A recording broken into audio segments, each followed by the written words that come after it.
বিপদ মুসিবতে পাঠ করার জন্য কতিপয় দোয়া ও আমল। প্রশ্ন: বিপদগ্রস্তদের জন্য কি বিশেষ কোনো আমল আছে? যদি বিপদের আশঙ্কা থাকে তাহলে কি দোয়া বা আমল করা যায়? নিজের কোনো বিপদের আশঙ্কা করলে বা বিপদগ্রস্ত হলে পিরিয়ড অবস্থায় কি কি আমল বা দোয়া করা যাবে? উত্তর: বিপদাপদে পড়ার জন্য কতিপয় দোয়া।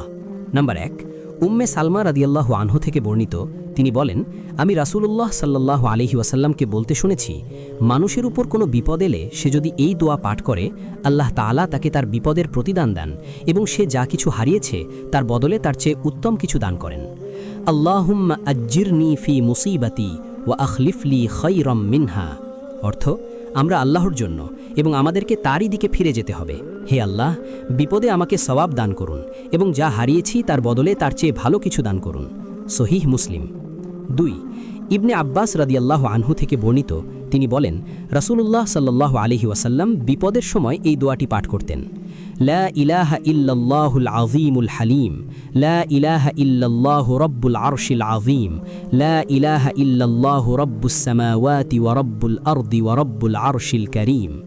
দোয়া: লা ইলাহা ইল্লাল্লাহুল আযীমুল হালিম, লা ইলাহা ইল্লাল্লাহু রাব্বুল আরশিল আযীম, লা ইলাহা ইল্লাল্লাহু রাব্বুস সামাওয়াতি ওয়া রাব্বুল আরদি ওয়া রাব্বুল আরশিল কারীম।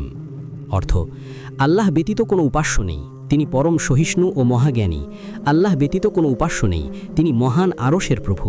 আল্লাহ ব্যতীত কোনো উপাস্য নেই, তিনি আকাশমণ্ডলী, জমিন ও মহাসম্মানিত আরশের প্রভু। সহিহ বুখারী, নাম্বার 6346।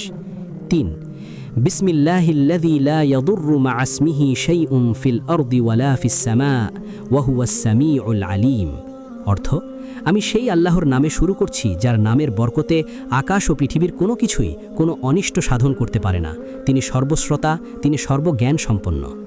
উসমান রাদিয়াল্লাহু আনহু বর্ণনা করেছেন, যে ব্যক্তি উপরের দোয়াটি প্রতিদিন সকালে ও সন্ধ্যায় 3 বার করে পড়বে, দুনিয়া ও আখিরাতের কোনো কিছুই তার কোনো ক্ষতি করতে পারবে না। সুনানে আবু দাউদ, সহিহ আলবানী। 4, হাসবি আল্লাহু লা ইলাহা ইল্লাহু আলাইহি তাওয়াক্কালতু ওয়া হুয়া রাব্বুল আরশিল আযীম। অর্থ: আমার জন্য একমাত্র আল্লাহই যথেষ্ট, যিনি ব্যতীত কোনো উপাস্য নেই। আমি একমাত্র তার উপরই ভরসা করলাম, আর তিনি আরশে আজিমের অধিকারী।